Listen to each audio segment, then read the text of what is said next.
큰일 날 뻔. 자, 빛의 이중성이다 라고 이야기하는데, 그래서 빛의 이중성은 두 가지 파동성과 입자성 이렇게 두 가지가 있습니다. 얘들아, 파동성은 파동의 성질을 가진다 라고 이야기하는데, 파동성을 관측하는 것은 간섭이나 회절 현상이 나타날 때, 입자성을 오늘 배울 겁니다. 입자성은 방전 효과가 나타날 때. 그래서 과학사적인 관점에서 보면 빛은 처음에 파동이다라는 증거를 발견을 했습니다. 빛의 속력이 전자기파의 속력과 동일하네. 그럼 빛은 전자기파 파동의 일종이구나 라고 증명이 되었어. 근데 그 이후에 광전효과라는 실험을 통해서 이거는 파동으로 설명이 되지 않네. 빛을 입자로 봐야겠다라고 해서 빛의 입자성이 제시되게 되고, 그래서 파동성과 입자성을 모두 가진다라고 해서 빛의 이중성입니다. 여기서 주의할 점은 빛은 파동의 성질도 입자의 성질도 모두 가지지만 이 둘은 동시에 나타나지는 않습니다. 간섭이나 회절 현상이 일어날 때는 파동의 성질을 가지는 것이고, 광전 효과 실험에서는 입자의 성질을 가지는 것이다 라는 이야기입니다. 두 개가 동시에 보이지 않습니다. 각각 보입니다. 자, 그래서 오늘 광전 효과에 대해서 설명할 건데 간단하게 먼저 이야기를 드릴게. 광전 효과란 뭐냐면 금속판에다가 빛을 줘요. 그랬더니 이 금속판은 당연히 얘들아 모든 물질은 원자로 이루어져 있고 원자는 핵과 전자로 이루어져 있잖아. 금속판을 이룬 원자 중에서 이 일부의 전자가 뿅 하고 튀어나오더라 라는 거야. 그래서 빛을 맞고 전자가 튀어나왔다라고 이야기해서 광전효과입니다. 빛을 맞고 전자가 튀어나왔다라고 해서 광전효과입니다.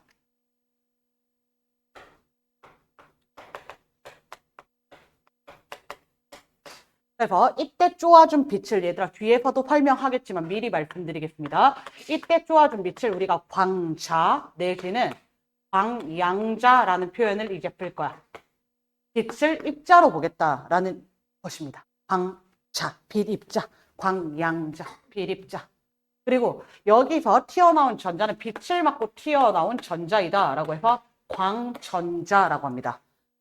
이들의 명칭이 비슷해서 조금 주의해 주세요. 광자, 광양자는 빛을 의미하는 것이고요. 광전자는 전자를 의미하는 것입니다.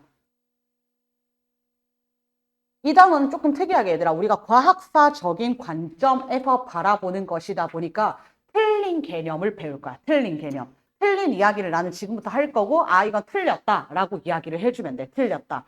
뭐냐면 원래 광전효과 실험을 할 때 빛이 입자라는 개념이 나오기 전에 광전효과 실험을 한 거란 말이야.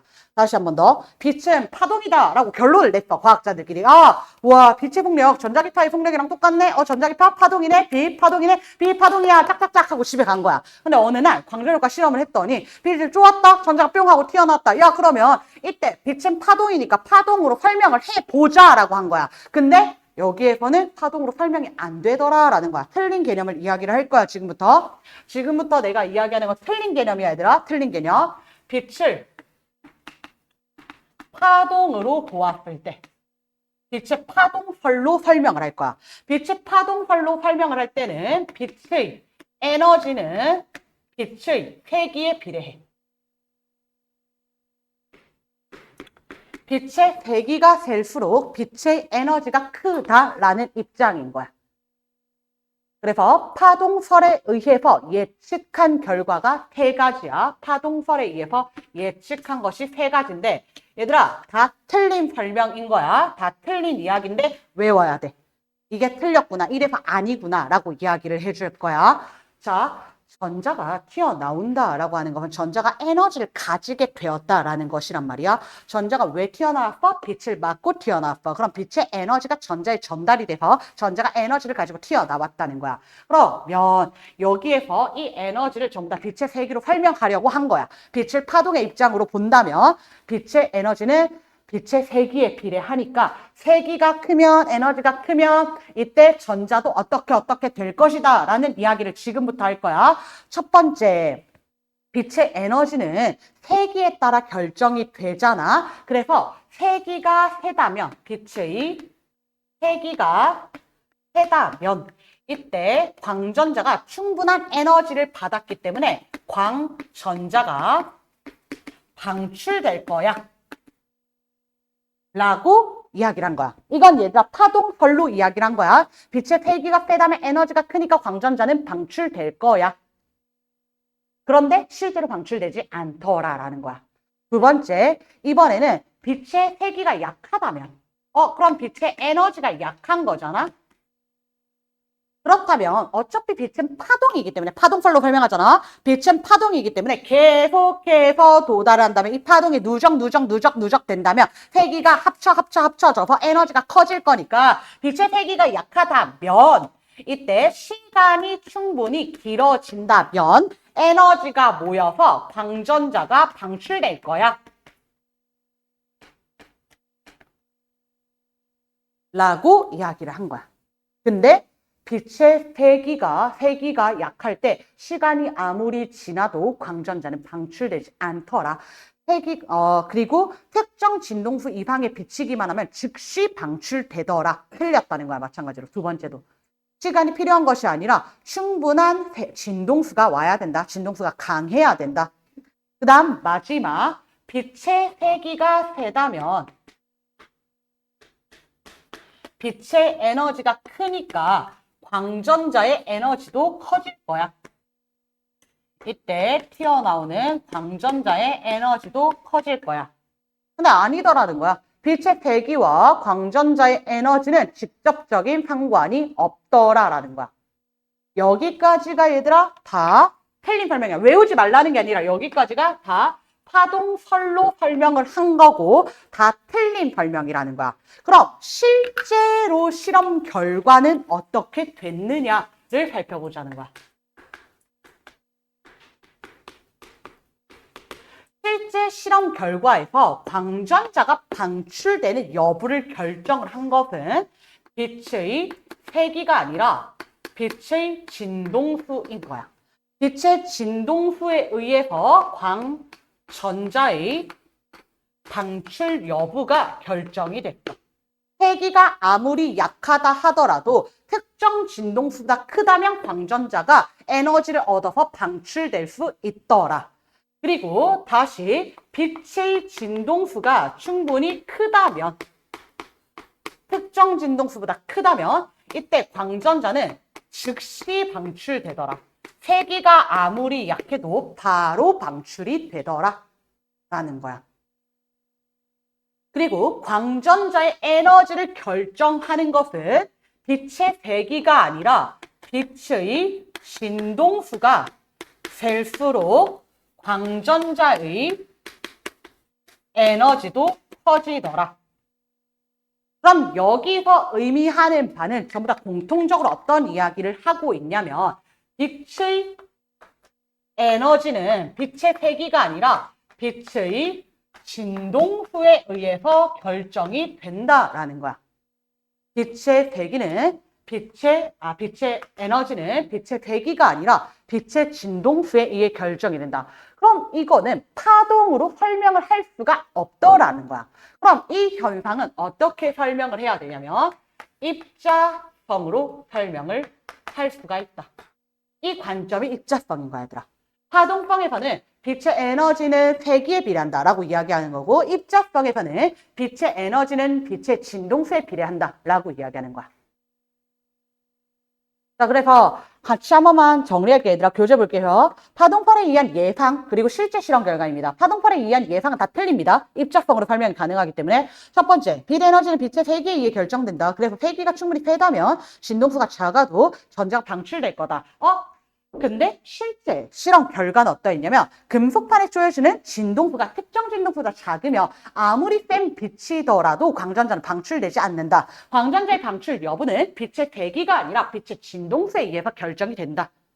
그 다음 다시 두 번째 보겠습니다. 빛의 세기가 약하면 광전자를 방출시키기 위해서 필요한 에너지가 모일 때까지 충분한 시간이 필요하다라고 했는데 아니, 빛의 진동수가 충분히 크다면 시간 필요 없어. 빛을 쏘는 순간 즉각적으로 반응을 하더라. 광전자가 방출이 되더라.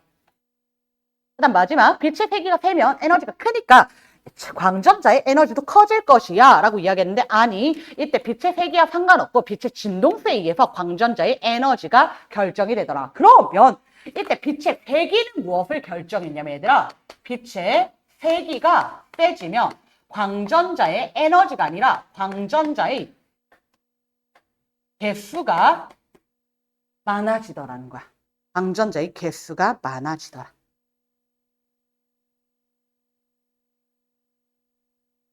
우리가 기억해야 되는 거, 우리가 문제에서 적용할 것은 이렇게 4가지입니다. 그래서 이를 증명하는 광전효과 실험이 있는데 광전효과 실험 보기 위해서 금속 창과 금속 막대와 금속 박으로 이루어진 검정기를 좀 볼게. 얘들아 검정기는 물질 대전 여부를 확인하는 장치가 검정기였습니다. 여기 이렇게 유리병으로 이렇게 보호하고 있을 거지요. 자, 그래서 이때 마이너스로 대전된 검정기를 준비를 합니다. 그럼 금속탄도 마이너스, 금속박도 마이너스로 대전돼 있을 거야. 그럼 이 상태에서 위에서 빛 에너지를 쪼여주는데 이때 자외선을 쪼여주었어.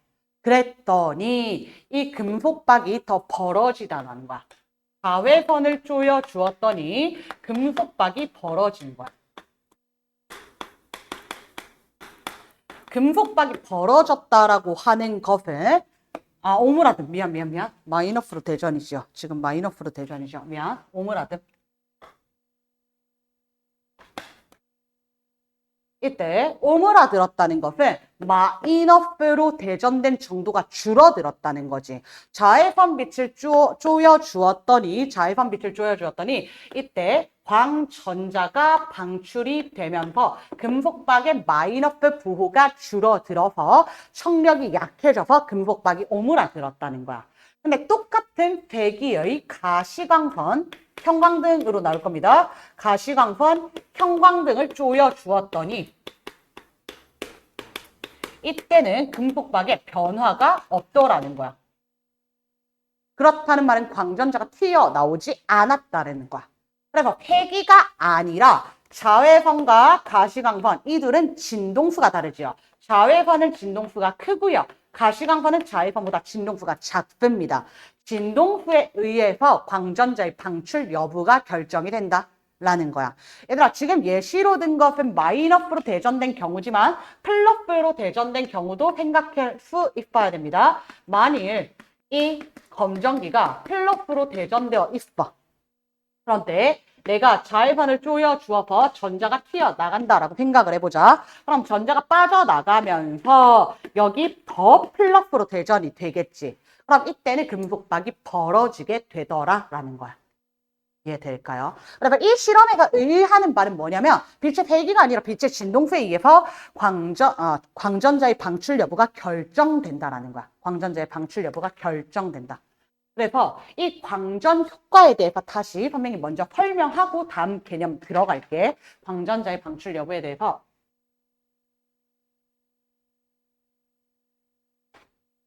이렇게 금속박이 있는 거야. 그럼 이 금속박에는 수많은 원자들이 있을 거고 이때 이 원자를 이루는 전자들이 있을 거야.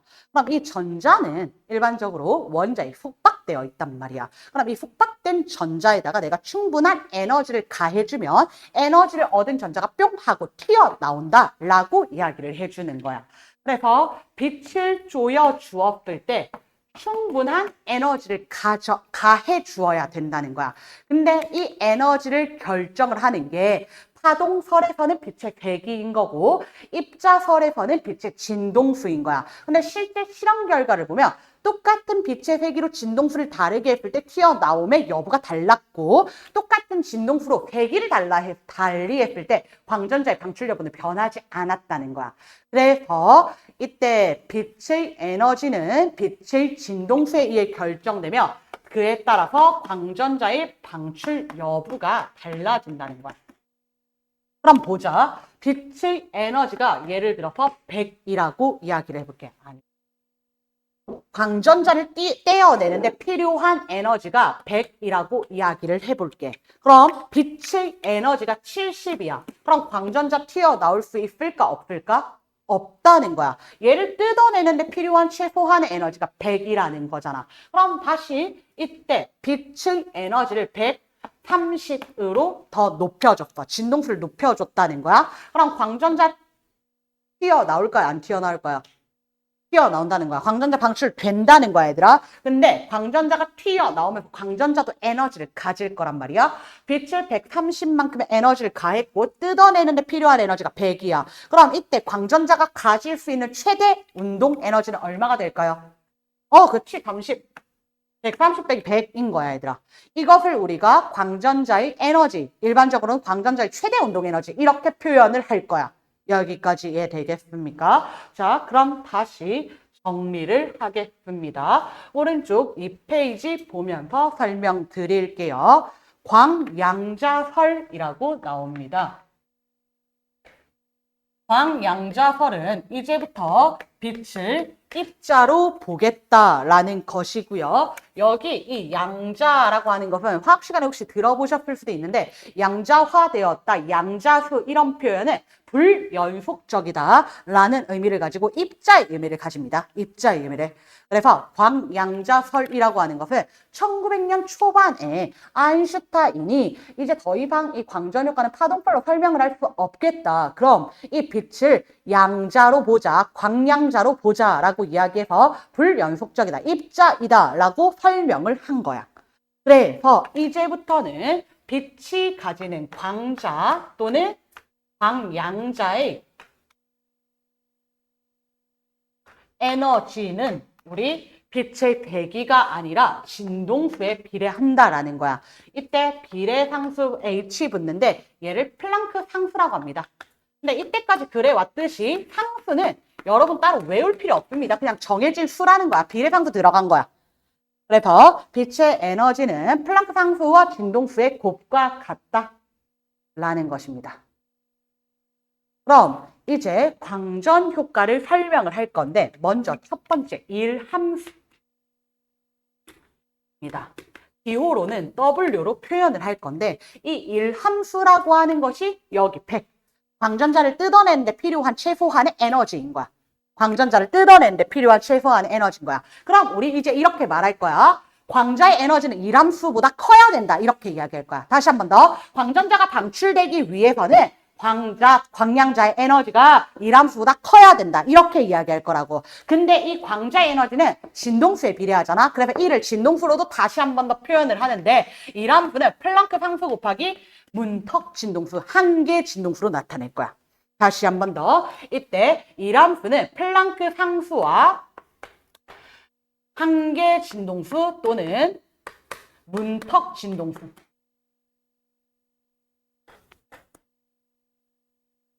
보다 커야 된다. 이해될까요? 같은 표현이야, 얘들아. 광자의 에너지는 일함수보다 커야 돼요. 광자의 진동수는 문턱 진동수, 한계 진동수보다 커야 돼요. 이해되겠습니까? 오케이? 이게 일함수의 개념인 거야. 그래서 일함수란 광전자가 튀어나오기 위해 필요한 에너지, 한계 진동수란 전자를 방출시킬 수 있는 빛의 최소 진동수라고 이야기합니다. 그리고 광전자의 최대 운동 에너지라고 이야기합니다. 맞지? 광전자의 최대 운동 에너지. 보통 기호로 씁니다. 이 K로 쓸 거예요. 이때 광전자의 최대 운동 에너지는 여러분 다 찾았어. 30이라며. 어떻게 30 나왔어, 얘들아? 왜 30이야? 비례에너지 빼기? 그치, 일함수라는 거야. 그래서 광전자의 최대 운동 에너지는 빛의 에너지에서 빛 에너지 빼기 일함수인 거야. 다시 얘들아, 기호가 비슷비슷해서 주의해야 돼. 얘는 광전자의 최대 운동 에너지고 얘는 빛 에너지고 얘는 일함수인 거야. 그럼 빛 에너지는 빛의 진동세에 의해 결정이 되는 거고 일함수는 무엇에 의해서 결정이 되냐면 금속판의 종류에 의해서 결정돼. 어떤 금속판을 쓰느냐에 따라서 뜯어내는데 필요한 에너지가 달라진다라는 거야. 다시 한 번 더. 이 식은 또 어떻게 정의를 할 수 있냐면 빛의 에너지는 광량자의 에너지는 플랑크 상수 곱하기 빛의 진동수입니다. 이 이람수는 다시 플랑크 상수 곱하기 문턱 진동수입니다. 문턱 진동수도 마찬가지로 금속판의 종류에 의해서 결정이 된다.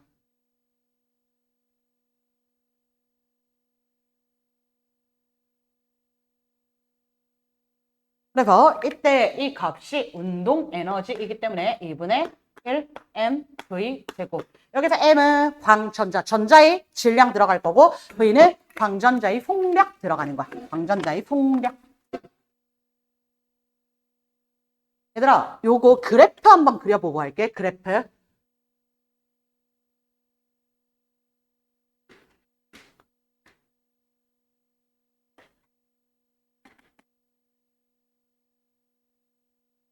이 그래프 우리 다 알지? 1차함수 그래프.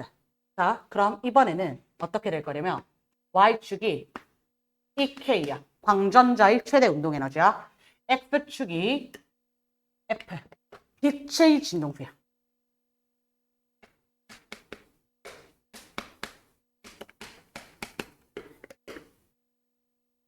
자, 요 식이야. EK는 HF-HF 제로인 거야. 얘가 Y값, 얘가 X값이 되는 거지. 그럼 기울기가 얼마야?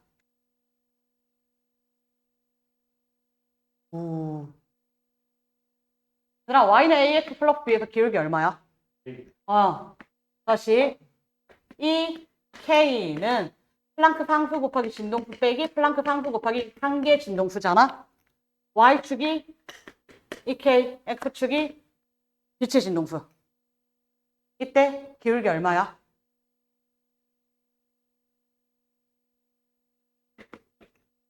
플랑크 상수야. 괜찮아, 얘들아? Y, X잖아. 이해될까? 될까? 이때 기울기는 X 앞에 붙인 값 아니야? 플랑크 상수야. 그래서 금속판의 종류 그리고 빛의 진동수와 상관없이 항상 기울기는 플랑크 상수로 일정할 겁니다. 플랑크 상수로 일정할 겁니다. 이해될까요? 그리고 이때 Y 절편은 얼마야, 얘들아? Y 절편. HF0 또는 이람수 되겠지요. Y 절편. 마이너스 HF0. 그 다음 X 절편은 얼마야, 얘들아? 묶어. H로 묶을 수 있잖아. X 절편 얼마야? F0야.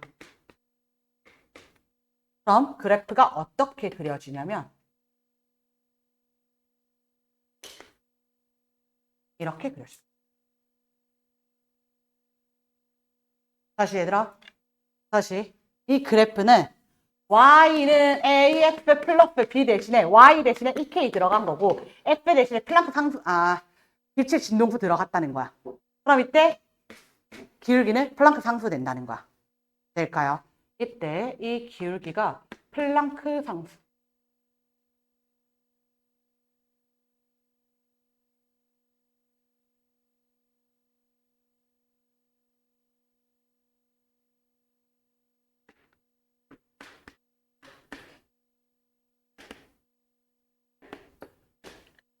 기울기가 플랑크 상수라는 거. 그리고 얘들아, 이때 이 F0 문턱 진동수인 거야. 그래서 문턱 진동수 이하에서는 점선으로 표시하는 이유는 문턱 진동수 이하에서는 광전자의 최대 운동 에너지가 없습니다, 사실. 음의 값을 가질 수는 없어, 운동 에너지가. 당연히 양의 값이어야 되잖아. 그럼 이때는 광전자가 방출되지 않는다라는 이야기 해주는 거야. 그리고 이 문턱 진동수, 한계 진동수는 금속판의 종류에 따라 달라진다 그랬지. 그래서 내가 어떤 금속판에 빛을 쪼으느냐에 따라서 이 그래프가 여러 개 그려질 수 있어. 이런 식으로 그려져. 하지만 기울기는 전부 다 플랑크 상수여야 돼.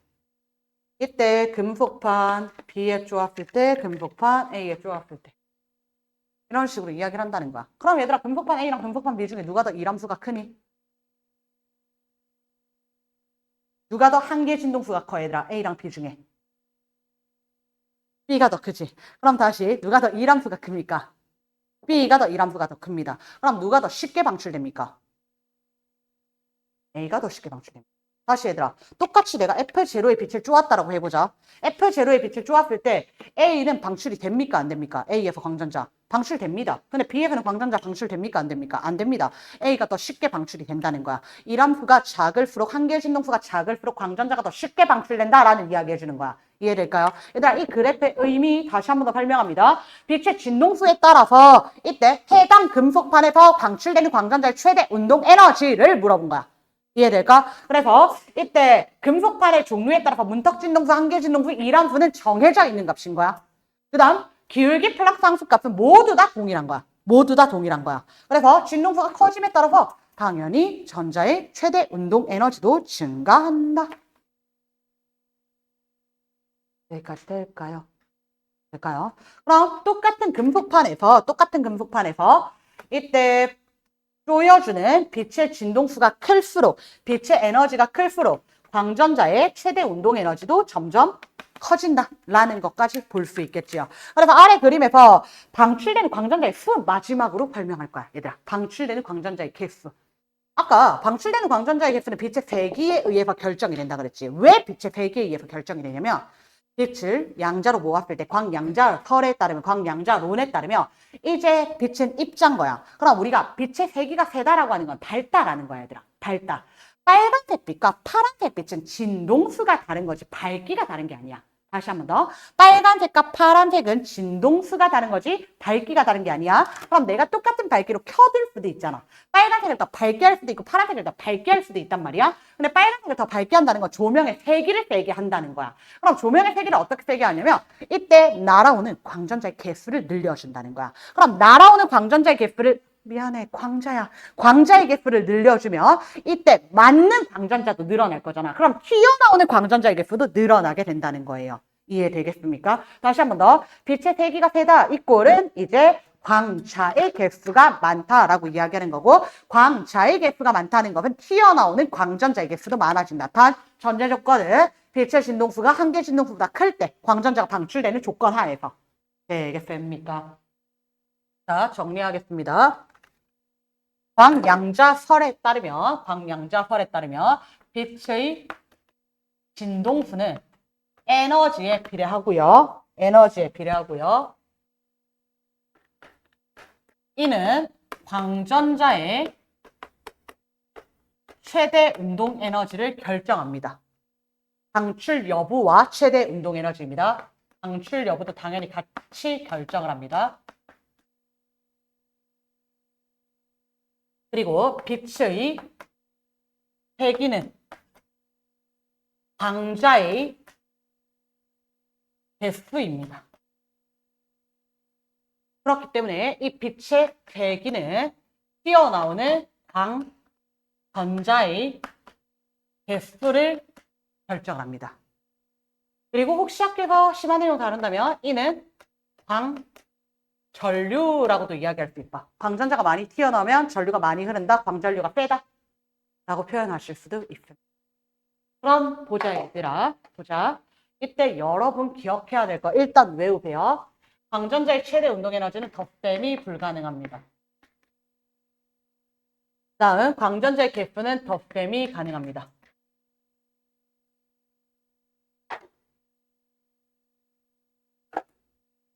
내가 금속판에다가 빛 A, B, C를 쪼았더니 이때 광전자의 최대 운동 에너지랑 광전자의 수를 나타내 볼게. A를 쪼았더니 광전자의 최대 운동 에너지가 220였고 그 다음 광전자의 개수는 3N이었습니다. 다음 빛이 B를 쪼았더니 광전자의 최대 운동 에너지는 320였고요. 광전자의 개수는 N이었습니다. 다음 BC를 쪼았을 때는 광전자의 최대 운동 에너지 나타나지 않았고요. 광전자가 튀어나오지 않았습니다. 자, 그럼 여기서 빛 A, B, C 중에 에너지가 가장 큰 것은 누굴까요? B가 제일 크겠지. 다시 에너지가 클수록 광전자의 최대 운동 에너지가 커진다라고 이야기했단 말이야. 광전자의 최대 운동 에너지 B에서 가장 크잖아. 그 다음 A, 그 다음 C라는 거야. 이해될까요? 자, 그리고 여기에다 일함수도 넣을 거야.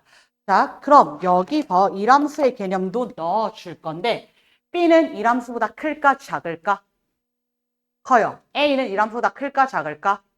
커요. C는 일함수보다 클까 작을까? 작아요. 그래서 이렇게도 표현할 수 있어. 자, 그럼 진동수로도 다시 한 번 더 나타내보자. 똑같겠지. 진동수 A, B, C 중에 누가 제일 클까? B요. 그 다음요? A요. 그 다음요? C일 거지. 자, 그럼 이때 한 개의 진동수 넣어주자. 한 개의 진동수는 B보다 클까 작을까? 작아요. B가 한 개의 진동수보다 크다라는 거야. 그 다음 A보다 클까 작을까? 작아요. C보다 클까 작을까? 커요. C가 한 개 진동수보다 작다는 거야. 그래서 한 개의 진동수 이렇게 들어간다는 거예요. 이해되겠습니까? 그럼 이번에는 빛을 같이 쪼아 볼 거야. A랑 B를 같이 쪼아 보자. 그럼 이때 방출되는 광전자의 최대 운동 에너지는 얼마일까? 320 더하지 말라 그랬어, 얘들아. 그 다음 방출되는 광전자의 개수는요? 4 더하라 그랬어. 왜 이러한 결과가 나오냐면 얘들아, 내가 금속판에다가 A를 주었어. 그랬더니 광전자가 튀어나왔는데 이때 광전자가 220의 최대 운동 에너지를 가지면서 3N개 튀어나왔단 말이야. 그 다음 B를 쪼아 주었을 때는 광전자 마찬가지로 튀어나왔는데 이때 튀어나온 광전자의 최대 운동 에너지는 320였고 1N개만큼 튀어나왔단 말이야. 근데 이번에 동시에 빛을 쪼였다는 거야. A랑 B를 동시에 쪼였다는 거야. 이해될까? 그러면 A를 맞고 튀어나온 전자는 광전자의 최대 운동 에너지가 220일 거고 B를 맞고 튀어나온 애들은 광전자의 최대 운동 에너지가 320일 거지. 그럼 이 중에서 최대 운동 에너지는 320인 거야. 더한다는 게 아니야. 이해될까요? 이때 광전자의 최대 운동 에너지 520 이게 아니라 A를 맞은 애는 220, B를 맞은 애는 320인 거야. 그래서 520인 애는 없다는 거예요. 그리고 광전자의 개수는 A 맞아서 220인 거 3행기 나올 거고요. B 맞아서 320인 거 1행기 나올 거잖아. 그럼 총 몇 행기인 거야? 4행기인 거야. 그래서 더하라는 거야. 이해될까 얘들아? 이해 안 돼도 외워 얘들아. 이때 최대 운동 에너지는 더하지 않고요. 그 다음 광전자 개수는 더한다라는 거 외워주시면 됩니다. 1장 넘어오셔서 어이씨 시계가 고장났나 보네. 자 3페이지 볼게요. 3페이지 볼게요. 빛의 이중성입니다. 빛의 이중성. 자, 그래봐. 빛이 어떤 경우에는 파동의 성질 또 어떤 경우에는 입자의 성질을 나타내고요. 동시에 나타난다, 안 나타난다? 안 나타난다. 동시에는 나타날 수 없다라고 이야기했습니다. 동시에는 나타나지 않는다. 그래서 이때 어떤 순간순간 각각의 성질을 측정할 수 있다. 파동성의 증거는 회절 간섭, 입자성의 증거는 광전 효과입니다. 그러면 이 광전 효과를 이용하는 예시에 대해서 조금 설명드리도록 하겠습니다. 먼저 광다이오드부터 이야기를 할게요. 광전 효과 이용인데요. 광다이오드. 통합과학 때 한 친구들도 있고 안 한 친구들도 계실 텐데요. 통합과학 때 반도체 다 배우셨을 겁니다. 그렇죠? 반도체에는 P형 반도체, N형 반도체와 같은 불순물 반도체 있습니다. 그래서 P형, N형 반도체와 같은 불순물 반도체를 2개 붙여놓으면 다이오드입니다. 다이오드입니다. 근데 이 다이오드에는 발광 다이오드 있었고요. 유기 발광 다이오드 있었고요. 광다이오드 있습니다. 근데 발광 다이오드는 뭐냐면 전류가 흐르면 빛을 낸다. 이게 발광 다이오드야. 근데 광다이오드는 반대야. 빛을 쬐으면 전류가 흐른다. 이게 광다이오드야. 그럼 광다이오드는 빛을 쬐으면 왜 전류가 흐르게 되냐면 P형 반도체와 N형 반도체를 이렇게 붙여놨어. P형 반도체는 양공이 많이 존재할 거고 N형 반도체는 전자가 많이 존재할 거야. 그래서 이 광다이오드에다가 내가 빛을 쬐은 거야. 빛을 쬐게 되면 광전 효과가 일어나게 되면 문턱 진동수 이방의 빛을 쪼게 되면 이 빛을 막고 전자가 튀어나올 거지. 광전자가 뿅 하고 튀어나온단 말이야. 그럼 이 튀어나온 광전자가 도선을 따라 이동을 하게 된다면 이게 전류인 거야, 얘들아. 그래, 빛을 맞고 전류가 흐른다. 빛을 맞고 전자가 튀어나와서 광전 효과가 일어나서 전류가 흘렀던 거다. 그래, 광다이오드의 원리 자체가 광전 효과입니다. 이해되겠습니까? 광다이오드는 빛을 쬐면 전류가 흐른다. 왜? 빛을 맞은 전자가 튀어나와서 도선을 돌아다녔기 때문이다. 될까요? 자, 두 번째는 CCD 전화 결합 부자라고 이야기합니다.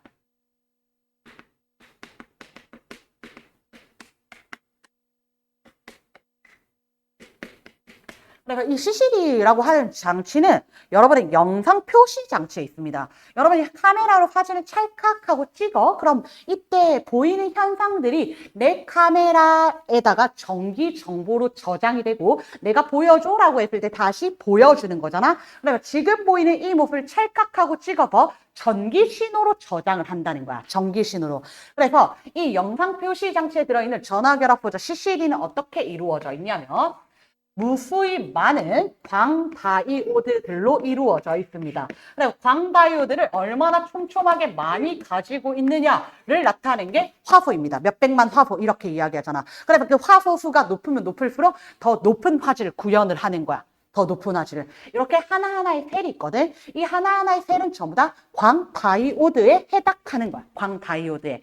그래서 수백만 개의 광다이오드가 규칙적으로 결합되어 있는데 내가 카메라 렌즈로 사진을 찰칵 찍으면 빛이 들어올 거잖아. 그럼 그 들어오는 빛을 이 전하 결합 보자에서 인식을 하는 거야. 그럼 무엇을 인식을 하냐면 빛의 세기를 인식을 합니다. 빛의 세기를 인식을 한다는 것은 여기서 방출되는 광전자의 개수를 측정한다는 거고 광전류의 세기를 측정한다는 거야. 다시 한 번 더. 이때 전하 결합 보자에서는 광전류의 세기를 측정을 할 수 있어. 이것만 측정해, 얘들아. 그럼 광전류의 세기를 측정한다는 것은 광전자의 개수를 알고 있다는 거고 광전자의 개수를 안다는 것은 빛의 세기를 안다는 거고 빛이 얼마나 밝은지 어두운지 아는 거야. 그러면 진동수는 몰라요? 네, 몰라요. 이때 광전자의 최대 운동에너지 몰라요? 네, 몰라요. 그럼 진동수를 모른다는 것은 빛의 에너지를 모른다는 것은 빛의 색깔은 모른다는 거야. 이 전하 결합 소자에서는 빛의 세기는 측정이 가능하지만 빛의 진동수는 몰라. 전하 결합 소자에서는 빛의 세기를 측정하지만 빛의 진동수는 측정하지 못해.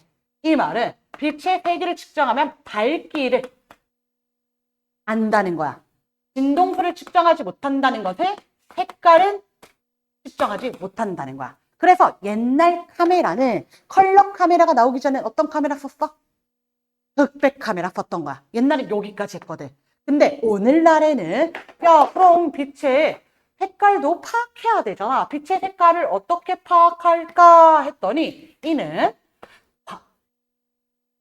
색 필터를 통해서 확인합니다. 또는 컬러 필터라고 나올 수도 있어요. 색 필터 내지는 컬러 필터. 그러면 이 색 필터에서는 말 그대로 색깔을 걸러주는 역할을 합니다. 그래서 색의 3원색이라고 하면 우리가 R, G, D가 있단 말이야. 예를 들어서 노란색 빛이 들어와. 노란색 빛이 들어오면 이 노란색 빛 안에는 빨간색과 초록색이 섞여 있는 거란 말이야. 빨간색과 초록색이 섞여 있단 말이야. 그럼 이 빨간색 색 필터에서는 빨간색 빛만 통과시켜 주는 거야. 이해될까? 그럼 그 옆에 다시 한 번 더 노란색 빛이 들어왔잖아. 그러면 이때 빨간색과 초록색이 있으니까 초록색 색 필터에서는 초록색만 통과시켜 주는 거야. 다시 노란색 빛이 들어왔단 말이야. 근데 이 노란색 색 필터 안에는, 노란색에는 빨간색과 초록색이 있는데, 파란색 색 필터는 누구를 통과시켜요? 파란색. 그럼 통과시키는 거 있어요? 없어요? 없다는 거야. 그래서 다시 이 신호를 읽어주면, 이때 통과한 게 빨간색이랑 초록색이는 무슨 색이구나? 노란색이구나. 라고 파악을 하게 된 거야. 색 필터를 써서. 이해되겠습니까? 그래서 이때 전화 결합 소자는 빛의 세기 측정을 하고요. 팩 필터의 도움을 받아 무슨 색인지 확인을 한다는 거야. 같이 보겠습니다. 자, 원리입니다. 렌즈를 통해 들어온 빛을 CCD의 광다이오드에 닿으면 얘들아 CCD인데 좀 CDD라고 썼네. CCD입니다. 미안합니다. CCD가 맞습니다. CCD의 광다이오드에 닿으면 광전 효과 때문에 전자가 발생하며 이때 발생하는 전자의 양, 즉 전하의 양을 전기 신호로 변화시킨다. 그럼 빛의 세기를 알 수 있다. 그래서 색필터라고 하는 것은 CCD는 색이밖에 모르니까 색깔 구분하기 위해서 색필터를 CCD 위에 배열합니다. 그래서 RGB 세 가지 색으로 분리되었다가 다시 광다이오드에서 전기신호로 바꿔준다. 그래서 빛 신호가 변환된 전기 신호는 아날로그이다. 그래서 다시 디지털 신호로 바꿔서 CPU의 영상 처리 프로그램에서 메모리 카드에다가 저장한다. 그래서 CCD는 영상 촬영 장치에 쓰입니다. 여러분 핸드폰 카메라에도 들어있고요. 디지털 카메라, 우주천체 망원경, CCTV, 차량의 블랙박스, 후방 카메라, 내시경 카메라, 스캐너 등등에 있다. 여기까지입니다, 얘들아. 여기 내용 어렵지 않아요, 얘들아. 쌤 계속 요즘 며칠 어렵지 않아요. 근데 왜냐면 역학하다 넘어와가지고 그래, 얘들아. 여기에서 나오는 내용 중에서 여러분이 기억해야 되는 건 요만큼은 반드시 기억하셔야 되고요. 그다음 이거 두 개. 쌤이 빨간색으로 쓴 내용들 꼭 기억하셔야 됩니다. 이거 여러분 기억해 주셔야 되는 게 얘네들 덧셈 여부, 기출문제 이거 조금 자주 물어봤어서 덧셈 여부 기억해 주시면 되고요. 그리고 오늘 앞에서 한 굴절 현상 있지 얘들아. 굴절 현상에서 어느 방향으로 굴절하는지 정도에 대한 것은 바로바로 나오게끔 문제 풀면서 연습 꼭 해주셔야 됩니다. 숙제 좀 하십시오. 오늘 숙제 안 한 것들 진짜 다 집에 볼까? 오늘 숙제 안 한 것들 집에 볼까? 오늘 집에 가도 되시는 분 불러드릴게요. 호윤이, 하나, 지안, 승아, 승호, 혜경 까지는 바로 집에 가도 되시고요. 나머지는 얘들아 질문 있으시면 남아서 질문하고 가시고요. 질문 없으시고 통과하신 분들은 바로 하원 괜찮습니다. 수고하셨습니다.